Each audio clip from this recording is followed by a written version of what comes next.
Well, thank you so very much, Dwight. In fact, I wasn't sure. There is so much that we can share. And thank you all for being here, whether you are from Toledo, from California, or other places. It's so glad. And this puts more pressure on me now that I will be stressed out. Is it going to be something that disappointing? Hopefully not. And I thought to start with us, we'll be talking about the Arab refugees in Germany and how that is turning out to be. We'll talk as well what kind of challenges. There is a lot that we can say about this topic. So surely we're not going to touch on all of the issues that are being faced, whether by the host community or the established community of Arabs in Germany, or even the new community that is being formed. It would be presumptuous to say there's any research or presentation that can capture that whole thing.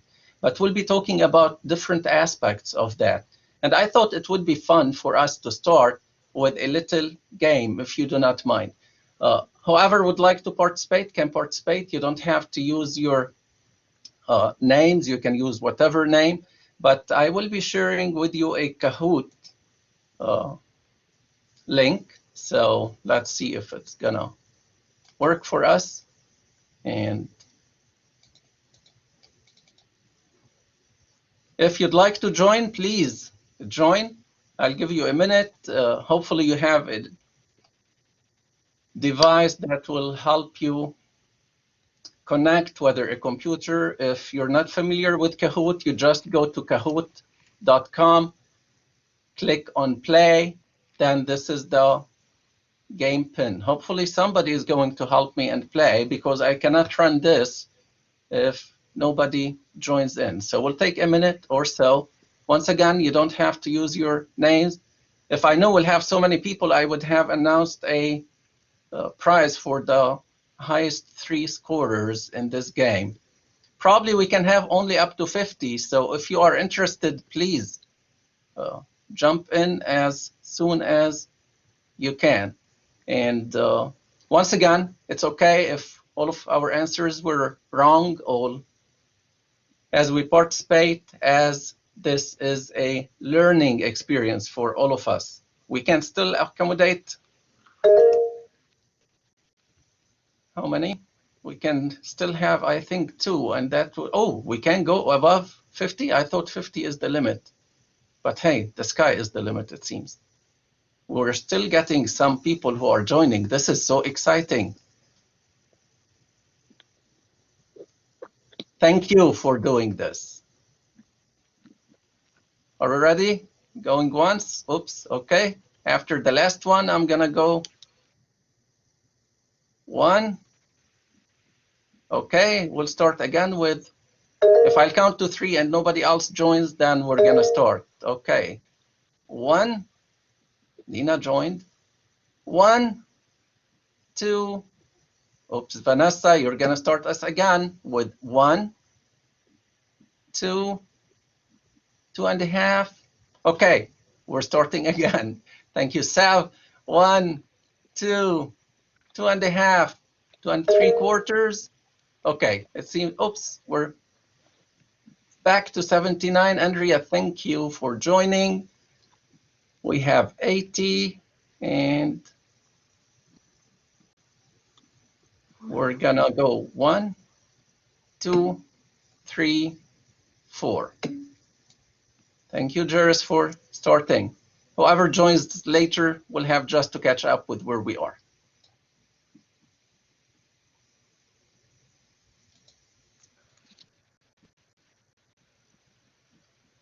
You know how to play, right?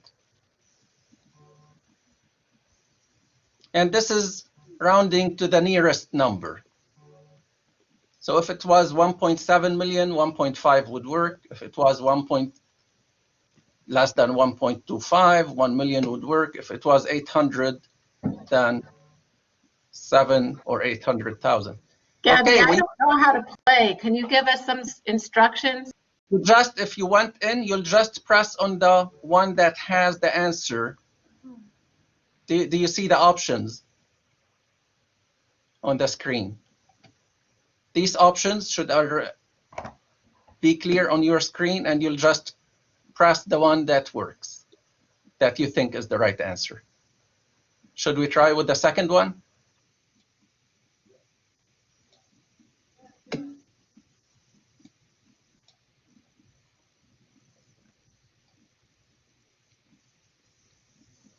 There was music. Okay, you want some music if that makes it more fun?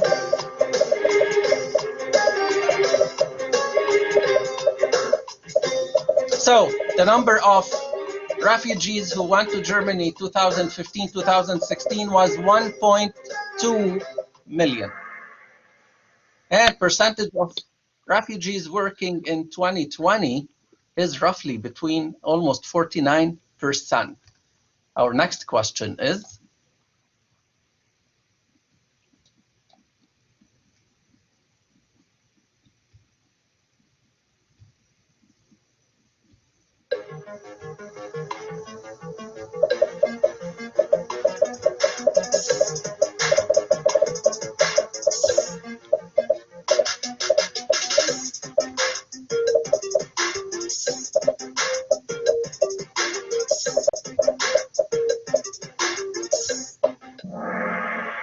and that is very true. We'll be talking later how, especially around 2018, the German courts were filled with refugees who are divorcing, and this was something noticeable.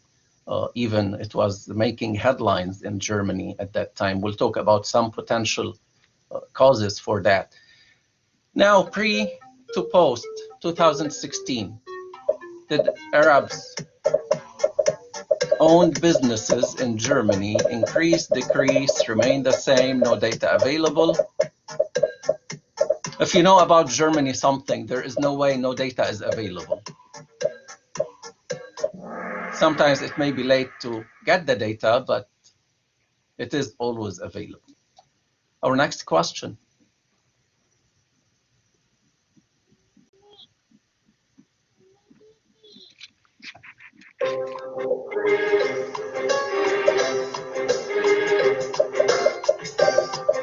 Remember, even if you don't know, you have 25% possibility of getting the answer right.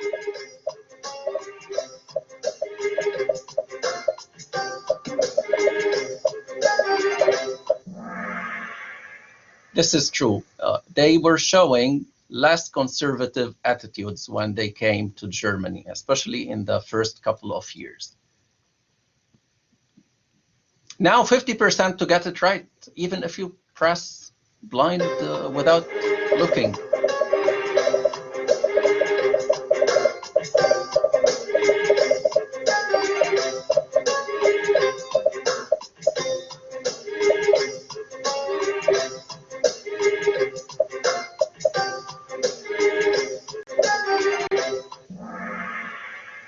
I tricked you on this one, right? That's what it seems the image was, that all of those refugees out of the 101.2 million were Arabs. Technically, it was roughly about 40 to 50%, maybe half of the refugees that year were Arabs. We'll continue and look at some other questions. KSA stands for Kingdom of Saudi Arabia. And remember, even if there was one person, that makes this answer one way.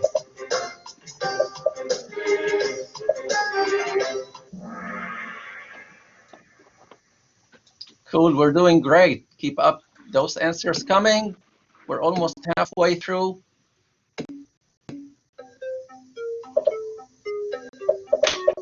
And major issues, we're saying not they are offended by it, but they are suffering from it. If the word suffering is the right word.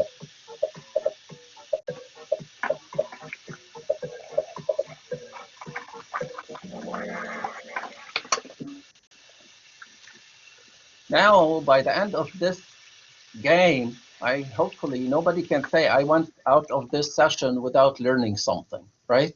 Let's continue.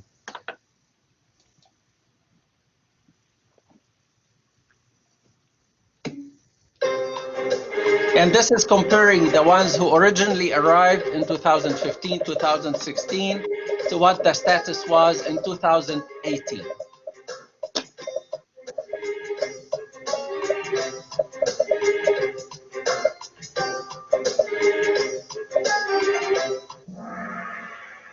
Almost divided on this. There was a huge number of Iraqi refugees who went back after a couple of years. This should be an easy one.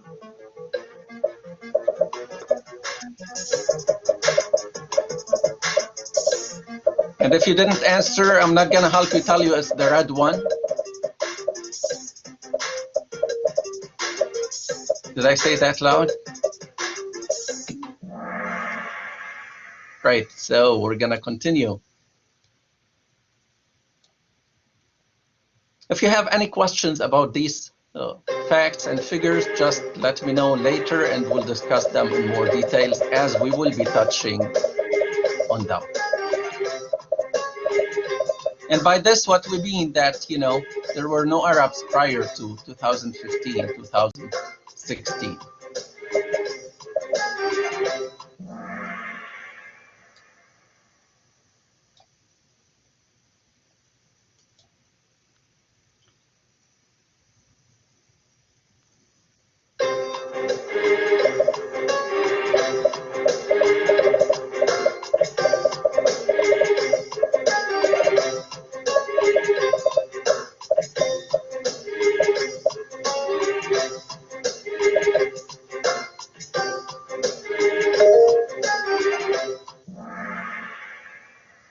There was no standardization. There were so many differences among them. Some were very nice, like five-star hotels. Some others were worse than camping.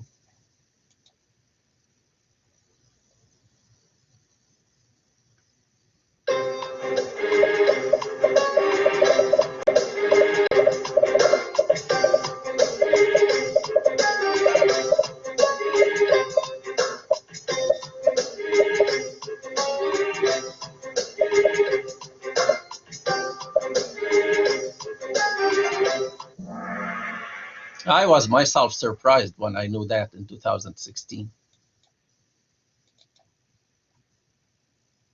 So the question before the last.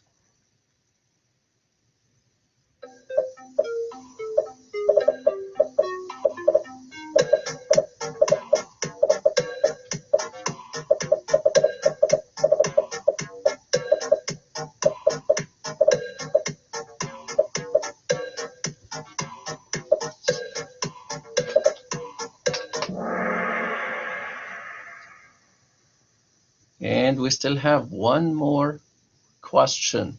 Civic society seems to be very involved to almost the same degree as the government in Germany, which is helping a lot, surely. Our last question.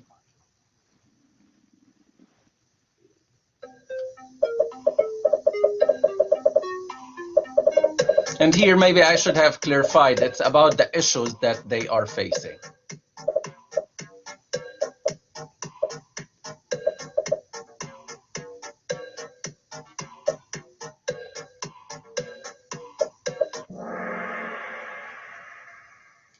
Great, we have 45 who got it right. And there is a podium, apparently. Good job, Carlos, Scott.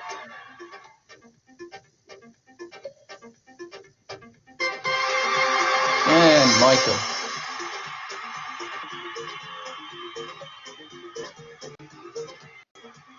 Well, thank you all for participating. And we'll come back to sharing a different screen now, going through the screen that we will be share screen.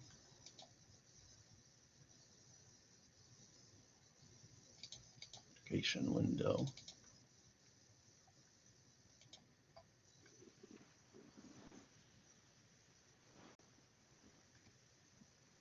Is it sharing? Okay, now it is. And we're gonna start from current slide. And hopefully this is going to work to go through the slides. Great, so let's talk first about cultural identity. Since this presentation is about the cultural identity, what is cultural identity and how is it formed? We all know probably that when it comes to culture, culture itself is not static. It is dynamic. It's always evolving, changing, growing, maybe leaving some things out and adopting some new things. And similarly, cultural identity is not a static, pre-existing collectivist action of a social group. Rather, it is more of a dynamic, ongoing process. And in this process, it keeps constructing and reconstructing itself. As Edward T. Hall, who's considered to be the father of intercultural communication as a field and discipline, says that technically cultural identity is a common experience that is based on respect or on a sense of belonging, on continuity between generations. And it is also something that is constructed within two frames, the frame of similarity and the frame of difference as well. And thus, cultural identity is not fixed. It is something that, as we said, continuously interacting with the history, with the culture, with the power. It's who we become. And surely it's not just, and when we talk about refugees and immigrants, it's not just that definition in relation to their lost homeland, if we may use the term lost.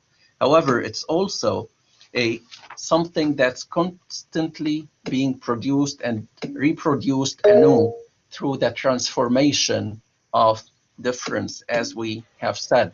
And thus, cultural. Professor? Keep interrupting, but people are saying they only see a partial slide, and that's on my end too. Okay, so let me see what. Correct. Better now. We can see it now because I also could only see it partially, but now we can see the whole thing. Thank you. Okay, thank you for sharing that. So once again, when we go to cultural identity and its formation, so it's not just about the group who is forming their identity. It's that interaction between the in-group, between the out-group. It's that relationship with the governmental and national powers. It's that relationship with the policies and legislations. It's as well the tactics of the cultural practices of the group themselves. And if we keep this in mind, it may help us as we move to talk about the cultural identity of Arab Americans in Germany. And let's see how we're gonna be able probably to move. I'll have to do this. When we're talking about the refugees, we cannot but think of some model that would help us to understand what's happening. And there is acculturation model. He came up with that in 1980s. Technically says that we can test what a certain immigration or immigrant group is doing based on their attitudes toward their own culture and their attitudes toward the host culture. And based on this, he categorized we can have either a negative attitude toward our own or a positive attitude toward our own. We may have a negative or positive attitude to the host culture. And based on that, when somebody has positive attitude towards both, they will fit as integration. If they have a positive attitude toward the host culture, but negative toward their own, then they will assimilate. They will kind of leave behind their own cultural identity and adopt the new one that is existing in the, if I can zoom on the, let me see, would this help you see better? Is this better? Yes. Okay. not see the other screen now, but I'll continue going from here and depend on your feedback. Thank you for letting me know. So what happens when we have negative attitude toward both cultures, the host and our own, which happens sometimes, will be marginalized. We don't want to associate with either of them. However, sometimes we may have positive attitude toward our own cultural background, and we are in this host culture that we cannot understand how they function. We may have negative attitude toward them, and we may go into isolation. And probably we've seen many of these. We have these incults of certain migrant groups in certain areas. Probably we are used to some of the terms here in the US, like Chinatown, Little Italy, Little Syria, some other Little Japan or Little Tokyo, and so on, which exist in many, especially bigger cities, but even here in Toledo, we have some of those. So as we keep all of these different things we have mentioned so far in mind, we can go and talk about Arabs in Germany. As we have said in the game that we play, they are not a new phenomena to Germany. Arabs have been in Germany, but in different ways. It's surely the immigration is a new phenomena that Germany witnessed in 2015, 2016. However, Arabs started going to Germany apparently after World War II. As most likely you all know, Germany at that time had lost roughly maybe 8 million people in the war, and they needed to rebuild. So they started, instead of, since they were under occupation themselves at that point in time, they started building relationships to replace the political, making it more as educational. And they started opening some kind of academic cooperation with other countries. Among those were some of the Arab countries. They started at that point in the 50s and 60s. It was more towards what is called the Arab West, which is in Morocco and Tunisia. And they as well did some recruitment from Egypt. And they were trying to get some people to participate in the workforce. And at that time, they had some Arabs who came and stayed there. They were divided into two categories, if I may use the term. One was more of a workforce, and they had some jobs that didn't need many skills, but it produced money for those who were workers, and it helped Germany rebuild. And they had professionals as well. And many of those have stayed in Germany. They assimilated, they started their own businesses, or they had accomplished themselves professionally and continued to exist. They established Germany as their own new culture and new home. And some of them, their kids, although may have been from Arab background, or if they were from a Muslim Arab background as well, were born Muslims, they started losing that part of their identity. Some may even have taken another more German name, let's say, if usually it used to be men who are going for work would marry a German spouse, then they'll take the spouse name in order to help the kids assimilate. And many of these kids who were growing up, or generation in that time, you'll find that they may have had, although they had the cultural identity maybe when it comes to food and some other areas, but not as much an Arab cultural identity. And they would identify more with maybe secular Islam, if you want. They may not know the rituals. They know I am a Muslim, but don't go into deep or depth of what they profess to be religiously. However, in 2015, 2016, that's when there was a wave. And as we have mentioned, roughly, we'll be sharing the numbers who came from Syria and Iraq mainly. Did I find numbers? There were different numbers talking about Arabs in Germany before the 2015, 2016. The largest estimate was roughly 500,000 or less. However, in 2015, 2016, that number surely doubled. And this immigration wave had a different background. People were coming from diverse educational backgrounds. Some of them were very educated, some were not. We had more of families, minor children who were as well trying to escape on their own. And this did make the Arab community very visible. And this had a couple of things, issues that raised later, we'll talk about it, that divided the Arab community rather than having one Arab community. Now, those who were assimilated, who were not visible to some extent, now they became visible again. And that created some tension between the two groups that we will be addressing. Talking about as well that wave, as you can see here, Germany was the country that opened up their doors out of humanitarian reasons, and they received the largest number, not per capita, not when compared to their own citizens, but the largest number in bulk to receive them and host them, and they became refugees in these countries. I'm not sure. I'm gonna drop. Anybody can answer. Do you know which country of these first four had the largest when compared to the number of population they have? Any guesses? Germany, Italy, Hungary, Sweden, or France?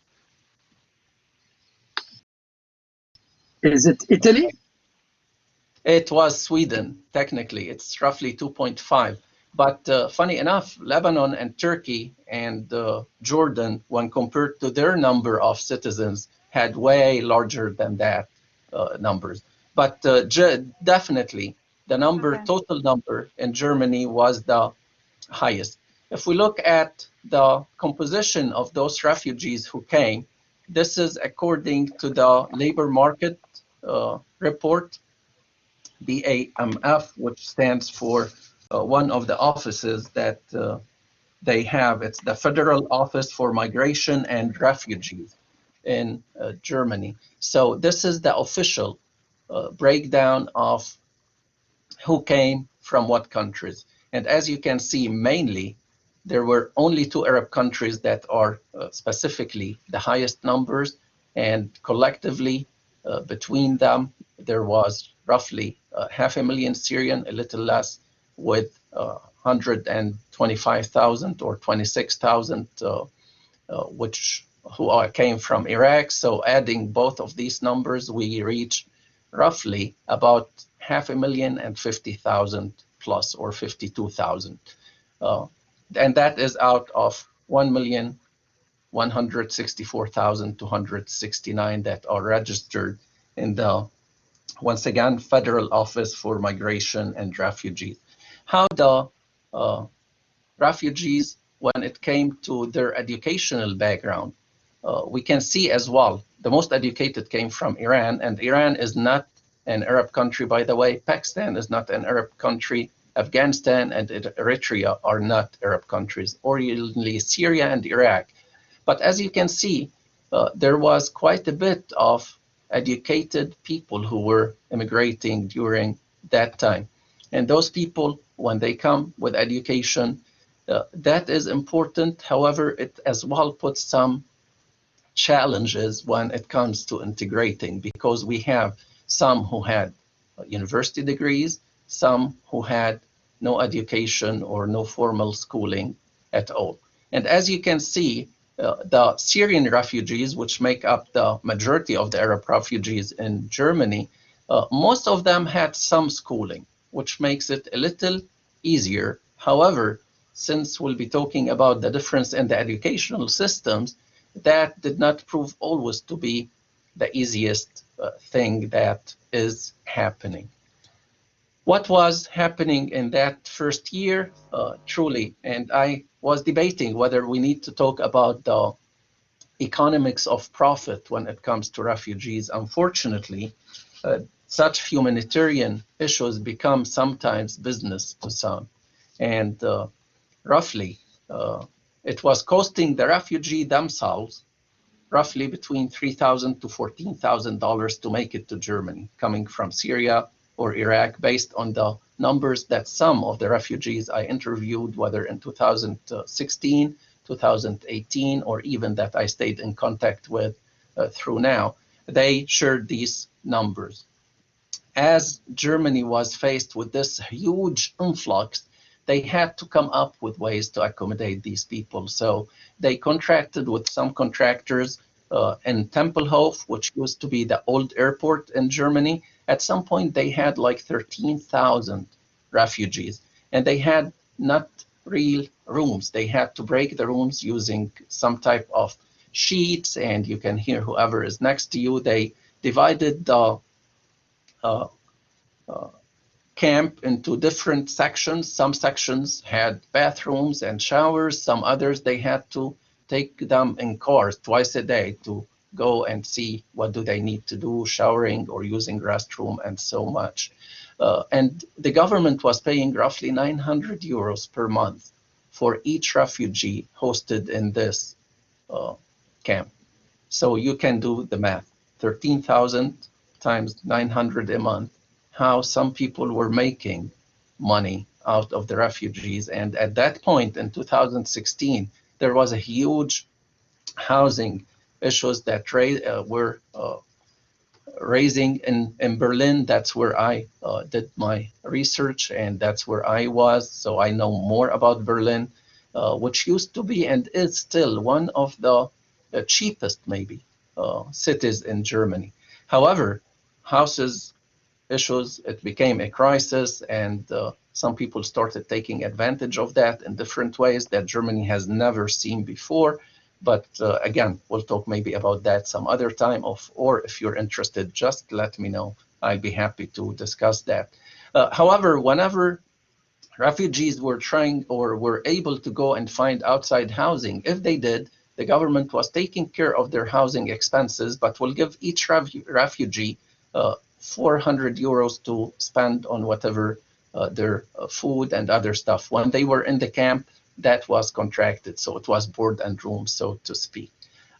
I'm mentioning this because it became to some people a conspiracy issue, and they were saying, you know, they are keeping us here, they are lobbying, whoever is managing this is paying somebody in the government, so they will keep us here. And unfortunately, when it comes to business, nothing is impossible.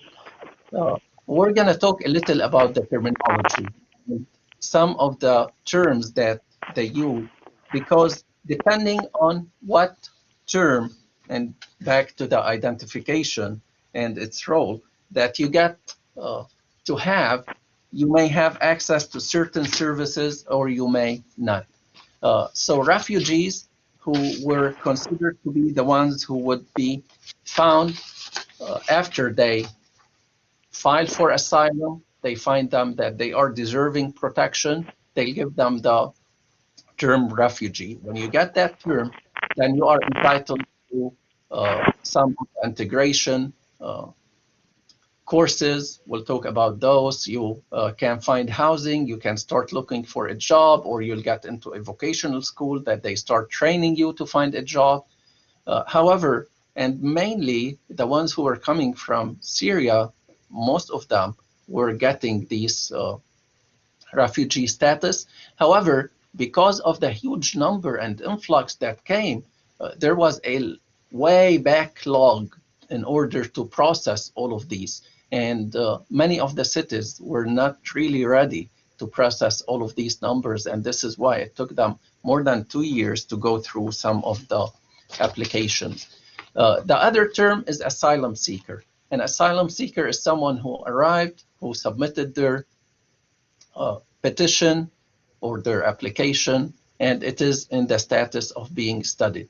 Usually, they wouldn't have access to some of the services that refugees would have until at least 3 months would pass as an asylum seeker. So they'll stay, just you'll get what you need to live, and you cannot do anything. You're not required to do anything else. Surely you can go move around, get to know the city. If you want to study on your own, you can, but you don't have access to some of the other services, as we said, that include integration services.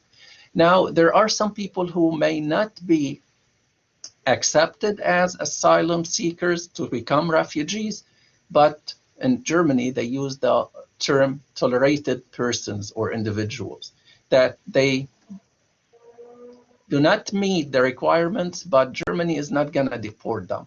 Although there are some rules and legislations and laws that they have produced later that started deportation, but a tolerated person, kind of an illegal immigrant, we know that you're here, but we'll allow you to be here. And then there is the unaccompanied minors, and as the term shows, those were minors who didn't come with any guardians, and they had as well some special services that they will get based on that. Why, as we said, this terminology matters, because it meant what kind of services you may be able to get or you qualify for, or the government will ask you to seek. As we said, Germany surely did such a wonderful humanitarian job in receiving all of these refugees and providing for them. And that was to a great cost to the government, to the people, and to the civic society as well. Yet, refugees are not new phenomena to Germany. Back in 1990 and 1992, if you have read about the history, it probably was at the time that some of you were just born or very young, so you may not remember that as experiencing it. Some others who are a little older among us, maybe who were adults at that time, do remember that. Some of the professors with us probably as well. Now, what happened in 1990, 1992? Anybody remembers what happened then? And about 440,000 refugees came to Germany. It was the fall of the Iron Curtain, or the previous Soviet bloc, and as well the war that happened in 1992 in the former Yugoslavia that caused an influx of migrants to Germany between these years. However, most of those, so Germany handled those, did mainly asylum seeking status for them, and later most of those left. So Germany has some experience in dealing with a large number of asylum seekers or refugees. However, not as much as they faced in 2015, 2016.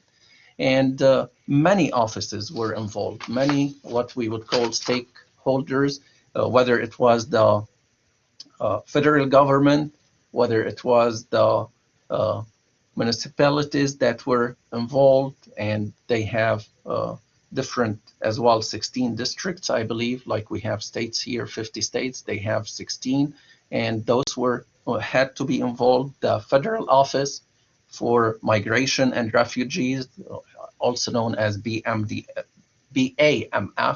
was involved. Another office is the Federal Employment Agency, in addition to roughly 350 what they call job centers in Germany. This is what usually organize the labor work in the whole country, not only for refugees, but also for German nationals. In addition to those, there was a huge involvement of the civic society, many organizations and people who were welcoming those. Geographic distribution of refugees in Germany as well was part, because it wasn't just you'll go wherever you want. It was based on, as we know, Germans have good statistics. So what's the population in a certain area? It wasn't as much as where is job vacancies available. It was based on taxpayers and population, and we can send some here, some there, and that's how people were distributed and were asked to stay where they were. As well, trying to get people out of the camps into housing was a great effort that they had to do to integrate those refugees rather than keeping them in certain areas. And surely the geographic distribution of refugees is an effort that was for integration purposes, so they don't end up with those incults that only refugees live in this, let's say, city, instead of living all over Germany and becoming part of the German society. Another integration effort was through the basic language courses, through vocational training based on the education of the person who came, in addition to trying to as well get them involved in jobs, whether it is jobs that needed low skills, high skills, and this is how usually they measure it, getting them involved in apprenticeship that is known as well to be kind of a trademark for Germany, internships as well, and not much though, the education kind of made a big difference to some of them, because although they had some skills, some of these skills were not so helpful when they arrived because they had to use something else. I've met a mechanic who used to do everything back in Syria. He was from Syria and said he was working as a volunteer or unpaid internship within a mechanic shop. And he said, here I have to learn everything because they do everything using a computer. I used to in Syria do everything. You don't have to take each part of the car to repair it, for example. I'll repair electricity, I'll repair some body damage, I'll do fixing of an engine, but here I have to learn that each one have a specialization and each person handles something. In addition to that, the tools they use, the computers they use are things I've never used. So this was a challenge as well that they were facing. As we continue talking about Germany's integration efforts, did these pay off? It did. And it was truly hard to not notice the efforts that were there to include roughly 95% of the refugees, their kids, if they came and were with them, 95% of the children who were in an age to go to school, even back in 2016, were already registered in classes. True, they were in special ed classes, so to speak. They weren't in integrated classes, most of them. And even among refugees, they were taking pride if their kids would be moved to a German classroom. That was a huge thing to them and something to take pride of because they feel that their kids are smart enough or are catching up with the language to be in these classes. In 2017, based on some as well statistics, 1.2 million were granted permission, as we said, so they took some time to process all of these applications, and roughly 500,000 of those were Syrians, 4,700 or 476,000 were Syrians. The number of refugees who between, once again, 2016 and 2018, roughly changed or to tenfold. It increased those who were refugees enrolled in universities. It went up to 10,000 from roughly 1,000 in 2 years. So this shows that many of the refugees were integrating in a good way, at least to be able to function in universities. And that was the dream of many that I have met who came with some degrees or some university education that they wanted to continue their education there. And to be able to do that, they need to reach a certain proficiency level in the English, or sorry, in the German language. Syrians that were enrolled in Germany. So the refugees enrolled at German universities, the bulk figure, 10,000, includes from all of these different countries that we have looked at. But the Syrians were roughly jumped by 69% from 2016 to 2018. About 8,500 were already enrolled in some universities. True, that number may seem low since we didn't break down the age groups and out of roughly 500,000, but still that shows the progress that was happening within a couple of years. What else has happened in the past? As Dwight was saying, I'm looking for what has happened, what's new. According to a report that was produced by the German Federal Employment Agency, and this doesn't include just the refugees who came in 2016 or 15. It technically talks about a 5-year period that started in 2013 and ended in 2018. Had 49% of the refugees were already working in 2018, by December 2018. And this was produced roughly, I believe, in early or mid, like June, probably 2019. 50% of the companies that had 10 to 25% or 250 employees had workers who are refugees. Some of the refugees started their own businesses. 20% of the Syrian, Afghan, and Iraqis either started training or their own businesses. 17% of the Syrians and Iraqis were working on his hospitality industry. And these are considered to be kind of the work that German-born nationals don't like to do. And there is quite a bit of turnover in this type of business. So it's considered to be a low skill job because, again, if you're working in the hospitality industry, whether you are in a restaurant, let's say I am in a restaurant washing dishes, I don't really need so much language skills to interact with people. I'm doing something that is behind the scenes, and this helped. What happened as well is during this time, there was an increase, although it's still low when it comes to women in the workforce. As you can see from this graph, percentage, there is way difference between gender. And I know in the title of this presentation, we talked about social justice or racial justice. It's not as much as racial in this sense, but it is accessibility for women. So what are some of the issues? Despite we have all of these great accomplishments, yet there were issues that were and still being faced that need to be talked about. And one of these is the segregation in the education, which creates some type of us and them, right? And this is why some of the refugee parents were so proud when their kids were moved into integrated classes.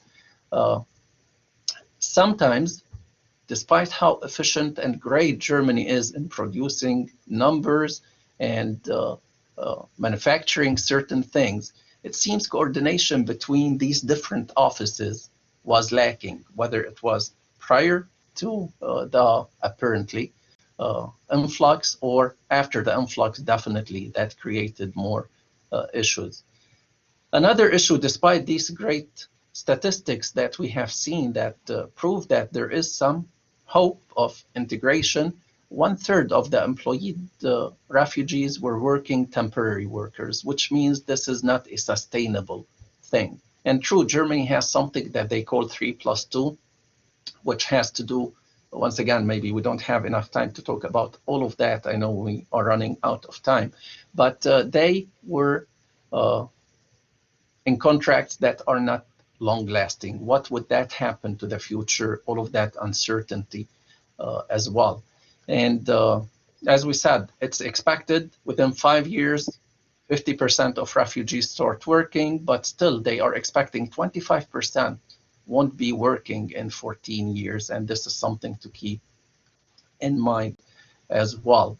1 in 6 Syrians and Iraqis work in temporary employment, as we have mentioned, 1/3 of the employed refugees, but that's only 1 out of 50 who are Germans. So once again, we can see if we're talking about not equality per se, but there is differences between the two.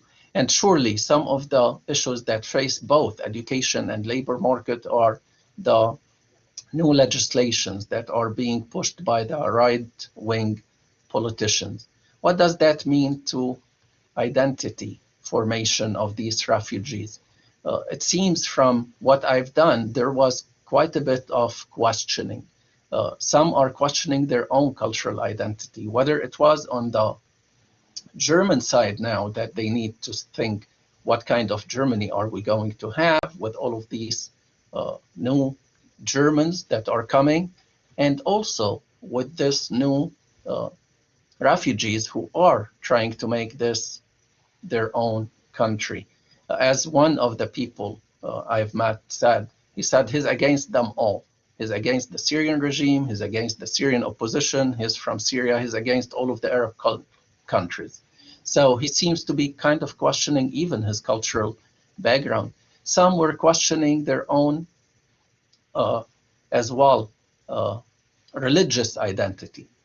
As one person mentioned, that I want to find answers. Many were looking into some other religions. We were exposed maybe to some other religions for the first time, depending on which area, for example, from Syria or Iraq. Although Syria and Iraq has a huge, relatively Christian population, some of those immigrants came from areas that didn't have that much concentration, and they were exposed to a new, different culture. Some as well seem to be expressing, or I'm not sure if questioning is the right word, but showing a different sexual identity than the one that they had in their own country.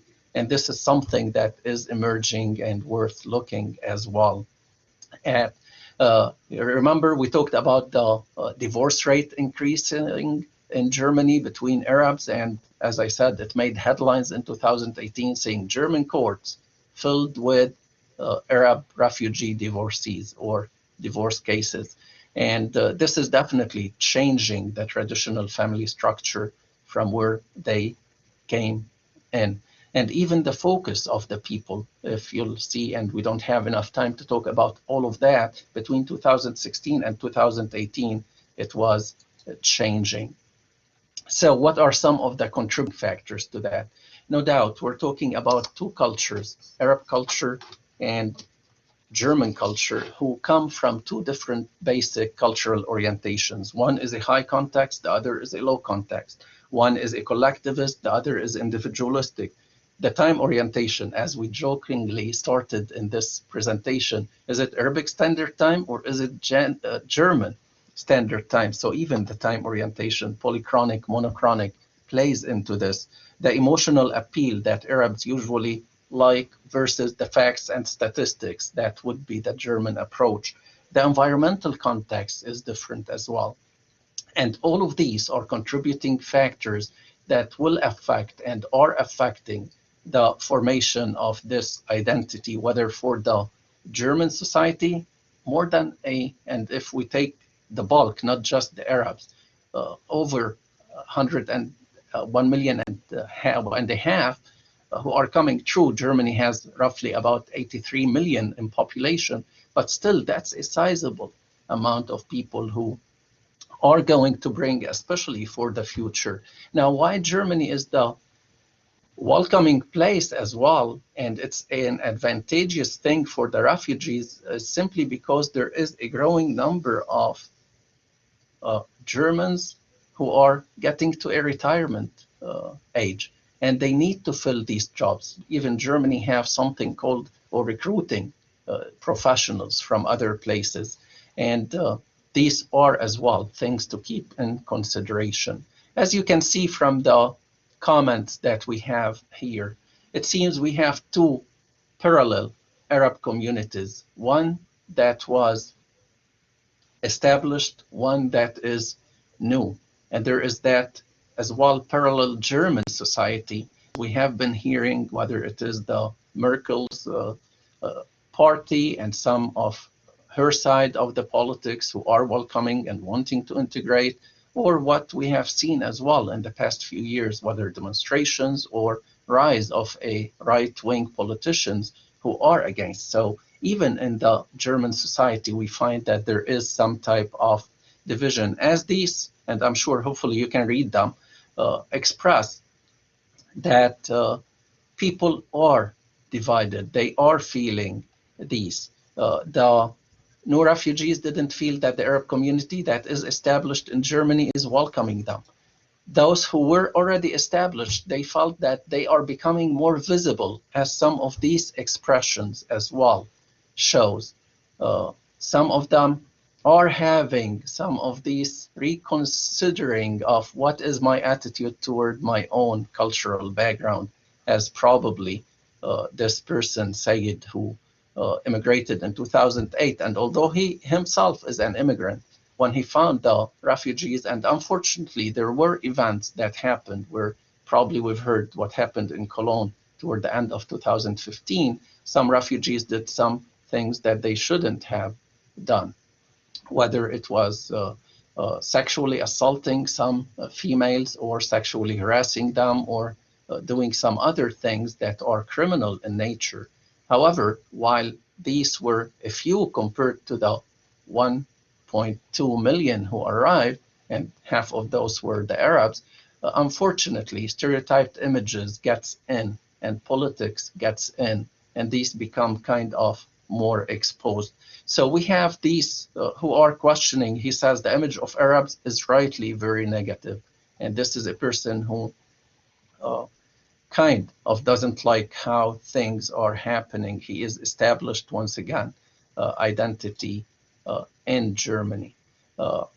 Some even among the refugees themselves, as this young Lebanese guy said, he's distancing himself from the Syrian refugees and stressing his identity. I may have misspelled the way they say Heim to refer to the shelter or camp here, but others are trying to renegotiate and discovering their identity, as this person said, Imad, who was born to a Palestinian father, a German mother. He has a German last name, but he started learning Arabic again when he saw the influx of the refugees because he wanted to help educate them. He wanted to reach out and be involved in voluntary work to assist them. Yet others as well, among those, as we have said, are noticing some of the negative aspects of the refugees. They think they are threatening them as an established community, and now people are not differentiating between them. Even the German position is one that is as well divided. And I think Luca caught the essence of what's happening as he read, and probably I'll read this only. He said that German society today, that was in 2018, is still divided as it was 2 years ago, with one exception, that more Germans today do not want the refugees, while more before wanted to help them. And when he blames it, what does he blame it on? He says whether it is the sexual assaults or harassment or the stereotyping, which cause people to generalize and not see things in perspective.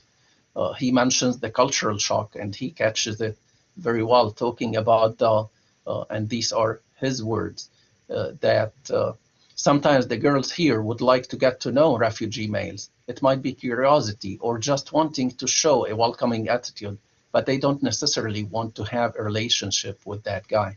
The refugee guys are not used to the way of dress of European girls and may misunderstand that as if what the girl is dressing as if she is easy to get. And also he talks about the cultural misunderstandings. Yet he does notice that the few who ruin their reputation should not deter us from trying to help the others. So this is one person who's reflecting, I would say, to some extent, what is happening at the level of the German society as well. What does the future hold? People are divided between some who are optimistic, some who are pessimistic, and some who turn to drugs and alcoholism, and they have indifferent attitude. Maybe this presentation created more questions than it answered, but also hopefully it showed that despite all of the challenges, there are still some success stories that we may not have been able to share all of it. And a glimpse of hope, maybe, or optimism, if you want, and that integration is possible, could be caught in this picture that I found in Alexanderplatz. I took this picture where music is being played, Oriental music, and people were joining in dancing. And now, thank you for joining me. Sorry, I may have taken a little longer than I should, but Dankeschön, as they say in German. If you have any questions, I'd be happy to answer if we still have time, right? Excellent. Thank you. Thank you very much. Don't worry about going over. This is all very informative. This is fascinating. I propose, it's 2:05, so I propose we go to 2:15. Just give 10 minutes for questions, 5 or 10 minutes. Let's see how many questions people have. I see one question typed in, so I'm going to read that for you. Is there a path to citizenship for refugees? Yes, after they stay for 5 years, I believe they can apply for nationalism, to become national. So it has a path. So there is a way they can get their German passport, but there is hoops that they need to jump, so to speak.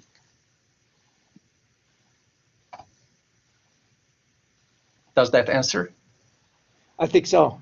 I'm going to throw in my own question. Being host, that's my privilege, is that I get to ask questions too. So I may be questioning the same thing you are, by the way. Oh, yeah, actually, other people may have the same questions. Actually, somebody just typed in another question, so I'll hold off on my question. Okay, Do that you was or anyone? Dr. Reichelt, who was asking about the tolerated person. And I'll read exactly what that is identified as, if I can find it.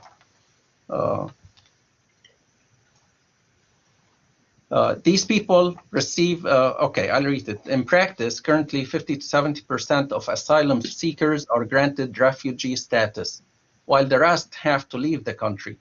If people remain after being denied refugee status, they are required to leave Germany or otherwise are deported or may become undocumented migrants. However, in many cases, they cannot be returned to their origin country due to a number of specific obstacles, such as health problems, administrative obstacles, and others, and thus they temporarily suspend their deportation.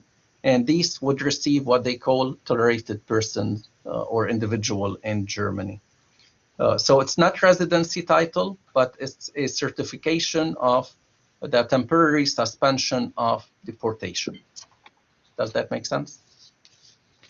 I know it is a little unusual, but that's what they do, which is interesting. We know you're illegal. We'll try to facilitate you. We'll give you money to live, but we're not going to deport you because we feel for you. Something different from some other rhetoric that we are used to right now. Actually, my question was a little bit like relating the U.S. to Germany, and this is regarding the, excuse me, the comments near the end. Excuse me, near the end of the presentation. Regarding sexual assaults, I'm sure they happen among Germans as well. And I don't know the statistics in Germany, but I do know here in the US that when we look at polling data regarding crime and Latino immigrants, Americans tend to greatly over-exaggerate how many crimes Latino immigrants commit. In fact, they commit fewer crimes on average than US citizens, people who are born in the US. And so I'm wondering, do you have any idea, is there sort of an exaggeration there? Yes, these things happen. Maybe an immigrant assaults a woman, and that's not a good thing. But probably it happens among Germans as well. And are these particular cases exaggerated? Are they really that much more than what goes on in society at large? I truly did not check how much is going on in the larger society at large. I doubt that it is any more, if it is even close to. But also at the same time, we have to keep in mind, as you surely know more than I do, Dwight, being a sociologist, the stereotyping and the politics get involved. And then we enlarge, just as we have seen here in this country, the rhetoric that African-American or black males are more criminals than whites. And we know that the cases in the jails are different, right? But there is media, there is politics, and I was planning on touching on the reporting about the crimes being committed against the refugees nowadays, which there are some statistics as well. I was surprised to see there is at least per year more than 600 that are registered, but these are usually not reported about in media or reported about in certain media. And we know that when it comes to media, unfortunately, people nowadays would tap into whatever media that fits their own preconceived opinions. So I don't know to what extent that could make a difference unless people open their minds and their hearts to listen to truly just take the facts. Although, once again, it might be surprising that Germany usually is into statistics, but when it comes maybe to some issues that divide people politically, they stop looking objectively at things. Does that make sense? Yeah, definitely. That's interesting. That's well said too. Yeah, and I just hope that it's presentations like this that do help to open hearts and open minds and get people to think about things from a different perspective. Other people, I'm asking too many questions. Other questions or comments? I'm going to read one for you. The dynamic where established Arabs look down on immigrant Arabs. Is that specific to Germany, or does that relationship exist in other countries with large Arab communities? I have done work in the US about the Arab American identity, and I don't think that surely there is division. I've done work in Germany not Germany, sorry, in addition to Germany, in France. And I can say that the national diversity, people try to not look down, but because they don't have per se refugees coming, but they try to distinguish themselves with the identifications they use, saying, oh, I am Lebanese, I am not. For example, in France, what I've seen, somebody was stressing his Lebanese identity because Lebanese are considered higher socially than Tunisians or Algerians are. And you'll find this in different places. However, I think the issue in Germany is that the new refugees made the established community visible again. At some point, it was almost invisible. So anyone who was in the established community now is looked at as one of them, of the refugees, rather than as one of us or maybe of being here. Does that answer the question? I didn't see that to happen a lot in the US because apparently I don't think we received as many refugees. Definitely part of it is the distance, and it's hard for them to get here unless they get on a plane, and you can't get on a plane unless you have a visa. But the route to Germany was much easier, or to Europe in general. Yeah, we cut off refugees legislatively. We just stopped it, as opposed to Canada. It took a lot more than we did. Although we have to be as a welcome city, right? Right. That's trying to attract people. One last question, and then we should wrap it up. It says, thank you, Professor Semaan, for your excellent presentation. It is an eye-opener. In the near future, do you expect Germans to elect more welcoming or hostile governments towards immigrants?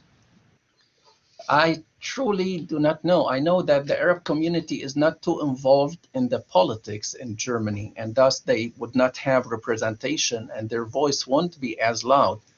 They are mainly depending on some Germans. But the way we are seeing the whole world, and I am no expert in this area by no means, so it would be presumptuous for me to say that I know the answer. But apparently we're moving more into a divided world, not just in this country. We can see it so clearly more than before around the world. In Germany, we are seeing that diverse community, and it may depend on how well these refugees will do to see whether there will be a change or not in the politics in Germany and in the division of people, if I may use the term. Maybe it was 60% who were willing to help in 2016 and wanted the refugees to come. They wanted to open the country. In 2018, I felt it may have tipped. Maybe it's 50-50, or even maybe now a little 55 who don't want them because of the trouble and because of the media as well. That's promoting. They are taking from our salaries. They are taking more than a retired German is. Although the Office of Job and Employment does have reports saying, no, that's not true. These are not the facts. These are just images that some are promoting because of their own political agendas. So I truly don't know. We'll have to watch and see. Yeah, thank you. It's a little bit scary, but we're seeing this in a lot of countries. We're not sure exactly how things are going to go. We should wrap this up because it is 2:15. So I am going to thank everyone for your attendance today, and also, of course, thank Dr. Semaan for this excellent presentation. Thank you, everyone. I'm going to get announcements out for next week's presentation, but in the meantime, I wish everyone a good week. Thank you so much for organizing this, Dwight.